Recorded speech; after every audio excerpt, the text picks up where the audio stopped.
नमस्कार दोस्तों, स्वागत है आपका अपना YouTube channel post matric scholarship in Bihar.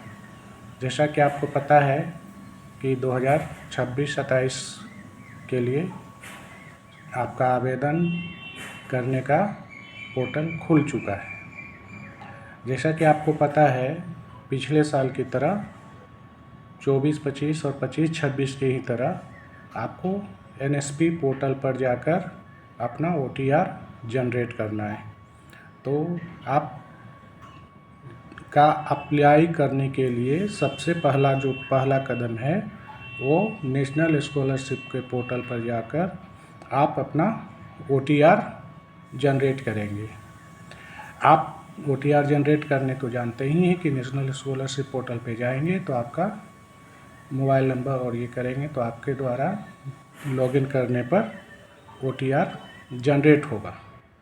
जब आपका OTR जनरेट हो जाएगा तब आप सेकंड नंबर है आपको PMS पोर्टल, जो कि आप को गूगल पर जाएंगे और PMS ऑनलाइन टाइप करेंगे तो उसमें स्टूडेंट लॉगिन आएगा।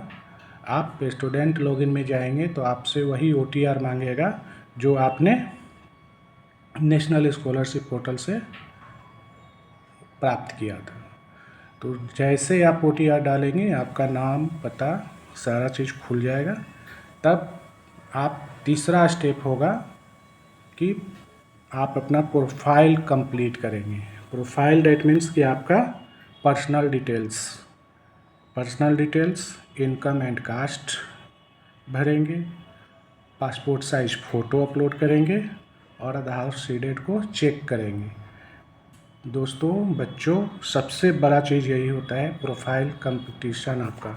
अगर आपका प्रोफाइल में किसी भी प्रकार का गलती होगा तो इसको सुधारना बहुत ही मुश्किल हो जाता है। जब आपने आवेदन भर रहे हो तो ये चीज़ें बहुत इम्पॉर्टेंट है कि आप अपना प्रोफाइल कंप्लीशन जो है आप स्वयं, अगर आप कैफ़े में करते हैं या अपने आप कंप्यूटर पे करते हैं या अपने लैपटॉप पर करते हैं तो ये बारीकी से देख लें कि आप जो प्रोफाइल अपडेट कर रहे हैं वो सही है, क्योंकि पर्सनल डिटेल्स और आधार सीडेट ये दोनों बहुत ही मायने रखता है। तीसरा चीज़ है कास्ट, जो आप इनकम और कास्ट जो अपलोड करोगे तो उसमें भी नाम मैच करना चाहिए। होता क्या है कि आप प्रोफाइल में नाम लिखते हो मनीष और कास्ट जब अपलोड करते हो तो उसमें श्याम हो जाता है। तो ये बहुत बड़ा डिफ़िकल्टी है, इसको सुधारना बहुत ही मुश्किल हो जाएगा आपको जब आपका आवेदन फाइनलाइज्ड हो जाएगा। तो सबसे पहला जो आपका है वो प्रोफाइल कंपटीशन है, उसको आप अच्छे से भरो। एक एक चीज़ें जो चीज़ें वो मांग रहा है उसको आप अच्छे से करो। देन चौथा पॉइंट है आपका अप्लाई स्कॉलरशिप। जब आप प्रोफाइल अपडेट कर दोगे तब आएगी आपका अप्लाई स्कॉलरशिप, जिसमें कि आपको सभी जानकारी भरने के बाद ये छात्रवृत्ति के लिए आवेदन करना है। अभी तक आपने सिर्फ अपना प्रोफाइल अपडेट किया है PMS पोर्टल पर, छात्रवृत्ति के लिए अप्लाई नहीं किया है। अब आप जब आगे बढ़ोगे तो आपका अब आप स्कॉलरशिप के लिए अप्लाई कर रहे हो सभी जानकारी भरने के बाद। उसके बाद आपका पांचवा पॉइंट यहीं से शुरू होता है। जब आप अप्लाई स्कॉलरशिप कर रहे हो तो इसमें सबसे पहला पॉइंट आपसे पूछेगा अपडेट इंस्टीट्यूशन डिटेल्स, माने संस्थान का पूरा विवरण।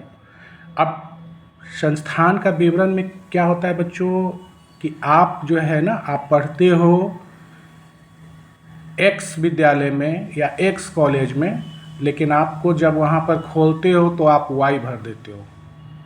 तो आप ये काइंडली ये देखो, उसमें आप अपने उसका जो है दो चीज़ें आप याद रखो। यूडाइज, अगर स्कूल विद्यालय है तो यूडाइज होगा, कॉलेज होगा तो आइस डाटा होगा और ITI होगा तो PR डाटा होगा। तो आप उससे ये तीनों चीज़ें मांग लो। अगर आप कॉलेज में हो तो आपको यूडाइज नंबर याद होना चाहिए, कॉलेज में हो तो आपके पास आइस का डाटा याद होना चाहिए, और ITI कर रहे हो तो PR नंबर याद होना चाहिए। आप वहाँ पर जब आप संस्थान जब भरोगे तो आप वहाँ पर देखोगे कि आपका यूडाइज के साथ विद्यालय खुलता है। तो जब दोनों मैच कर जाए तो आप समझो कि हाँ ये हमारा विद्यालय है, क्योंकि एक ही नाम का विद्यालय बहुत हो सकता है। मध्य विद्यालय, उच्च विद्यालय, अपग्रेडेड, उत्क्रमित, इस प्रकार का बहुत सारे स्कूल होगा। तो आपको लगेगा कि ये सेम विद्यालय है, लेकिन पता क्या चलेगा कि आप किसी और विद्यालय में आपने आवेदन कर दिया। तो किसी और विद्यालय में आवेदन कर दोगे तो आपका फॉर्म जो है जहाँ पढ़ ही नहीं रहे हो वहाँ पर वो चला जाएगा। तो वो विद्यालय तो तुम्हारा आवेदन को डायरेक्टली रिजेक्ट कर देगा, क्योंकि उसके पास आपका कोई डिटेल डाटा वहाँ पर नहीं होगा। तो काइंडली ये भरते समय में बहुत ही इम्पोर्टेंट है संस्थान अपडेट का विवरण। आप जैसे सेलेक्ट करोगे तो आपके पास संस्थान का लिस्ट खुल जाएगा। अब संस्थान का जब लिस्ट आएगा तो आपको ये देखना है कि यूडाइज और स्कूल मेरा मैच कर रहा है। अगर मैच कर रहा है तो सही है, उसको आप अप्लाई करो, अन्यथा आप अप्लाई ना करें, ठीक है। फिर आप जब आगे बढ़ते हो तब आपसे अब अपलोड डॉक्यूमेंट मांगेगा। अपलोड डॉक्यूमेंट मतलब आपसे 4 चीज़ें बहुत इम्पोर्टेंट है। 10वीं पास सर्टिफिकेट चाहिए आपके पास, उसके बाद लास्ट मार्कशीट, जो लास्ट आपने एग्ज़ाम पास किया है उसका मार्कशीट चाहिए। अगर आपने इंटर फर्स्ट ईयर में आप अप्लाई कर रहे हो तो इंटर का ये तब मैट्रिक का सर्टिफिकेट और मैट्रिक का मार्कशीट चाहिए। और अगर आप ग्रेजुएशन में फर्स्ट ईयर में हो तो लास्ट ईयर आपका इंटर होगा। तो इसी प्रकार से आप देख लेना कि आप किस क्लास के लिए आप स्कॉलरशिप अप्लाई कर रहे हो, उसके जस्ट पहले वाला पासिंग मार्कशीट आपको अपलोड करना है। उसके बाद आपको बोनाफाइड सर्टिफिकेट चाहिए, जो कि आपके संस्थान के द्वारा बना हुआ होना चाहिए। संस्थान के द्वारा उस पर लिखा हुआ रहता है कि आप किस ईयर में एडमिशन लिया, आप किस ईयर में अभी हो, और आपका कंपटीशन कब आपका कोर्स कंप्लीट होगा। तो ये बहुत इम्पोर्टेंट है दोस्तों। ये 4 चीज़ें आपके पास। हाँ, चौथा चीज़ है आपका फी रिसिप्ट। ये फी रिसिप्ट भी बहुत इम्पोर्टेंट है, जो कि आप लोग के द्वारा फी रिसिप्ट को भी 5 साल पहले का लगा दिया जाता है, या कभी 3 साल पहले का लगाया जाता है, या 5 साल का एक ही बार लगा दिया जाता है। इसके वजह से भी आपका आवेदन जो है रिजेक्ट, डिफेक्ट कुछ भी हो सकता है। तो ये याद रखें दोस्तों कि सिर्फ और सिर्फ आपको फी रिसीट अगर जिस ईयर में है उसी ईयर का होगा। अगर सेमेस्टर है तो 2 रिसीट होगा, अगर हॉस्टेलियर हैं आप तो 3 रिसीट होगा, इससे ज़्यादा नहीं होगा। तो ये काइंडली आप लोग ये चीज़ को ध्यान में रखें कि आप रिसीट उतना ही भरें जितना आपके पास रिसीट है। ये मैं आपको पूरा स्टेप बाय स्टेप बता दे रहा हूँ ताकि आपको किसी प्रकार का दिक्कत भरने में नहीं हो। अगर आप ये मेरा वीडियो बहुत अच्छे तरीके से सुन लेंगे और देख लेंगे तो मेरे ख्याल से आपको किसी भी प्रकार का प्रॉब्लम इसमें नहीं होगा।